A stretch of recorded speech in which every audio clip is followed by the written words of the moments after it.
এই মস্তিষ্ক রয়েছে না, এই মস্তিষ্কর দাম গবেষকরা জানাচ্ছে, যদি বিজ্ঞানীরা জানাচ্ছে, যদি বানানো যেত তাহলে 5,000 কোটি টাকা লাগতো এই মস্তিষ্ক বানাতে, তো এত সুন্দর হতো না। এই মস্তিষ্ক চালাতে যে বিদ্যুৎ লাগে এটাকে 2,000 কোটি কিলো ওয়াট বিদ্যুৎ লাগে। একটা মস্তিষ্ক পুরো বাংলাদেশ চলে যাবে, আর কিছু বিদ্যুৎ বাইরের দেশে বিক্রি করে এই দেশ টাকা রোজগার করতে পারে।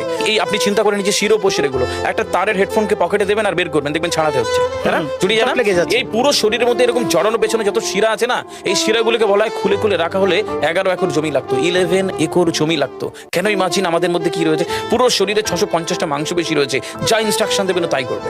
আজকে একবার ভেবে না কাল একটা বাইক কিনবেন, হন্ডা কিনবেন, আপনি বাইরে বেরোবেন দেখবেন সব বাইকের দিকে নজর যাবে, এই বাইকটা ভালো, এটা সুন্দর, মাইলেজ ভালো, কোনটা ভালো, কি দেখবো। যতক্ষণ না কিনবেন মস্তিষ্ক আপনাকে ছাড়বে না, ও চিন্তা করতে থাকবে। ঠিক সেরকম একটা কমেন্ট যখন দিয়ে দেবেন, এই মস্তিষ্ক আপনাকে ওই কাজে এগিয়ে নিয়ে যাবে। পৃথিবীতে মানুষ না বেসিক নিডস গুলো ফ্রি পেয়ে গেছে। ভাবুন তো একবার, পৃথিবীর সবচেয়ে লাক্সারিয়াস ড্রিঙ্কের নাম জানেন? পৃথিবীর সবচেয়ে লাক্সারিয়াস ড্রিঙ্কের নাম হচ্ছে পানি।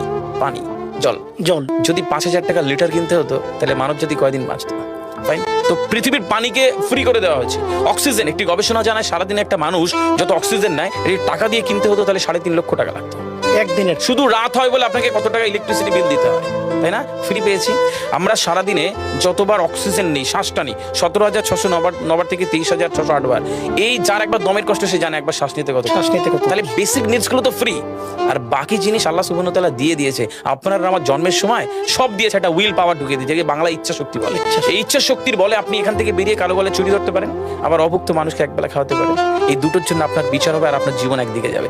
বুঝতে পারে, ফিল করতে কেন দেওয়া হয়েছে।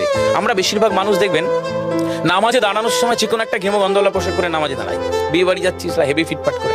কখনো এটা ভেবে নামাজে দাঁড়ায়নি যে আল্লাহ সুবহানাহু ওয়া তাআলার সামনে দাঁড়াচ্ছি, যিনি আমাকে সৃষ্টি করেছেন, আমার রবের সামনে দাঁড়াচ্ছি। এই ফিলটা হয় না। আমি সিজদায় গিয়ে বলি সুবহান রাব্বিয়াল আলা, ও ঢাকায় নামাজ পড়ছি আর ঢাকুরিয়াতে রয়েছে আমার মন, কেন মানে বুঝি না। আমরা তাকবীরে তাহারিমা করি আল্লাহু আকবার, আল্লাহ সর্বশ্রেষ্ঠ, ফিল করি না।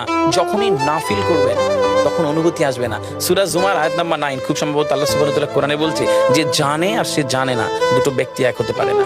সুতরাং বুঝতে হবে। হাদিস শরীফে আমরা সবসময় পড়ি না যে শহীদের রক্তের তুলনায় জ্ঞানীর কলমের কালি অনেক বেশি মূল্যবান।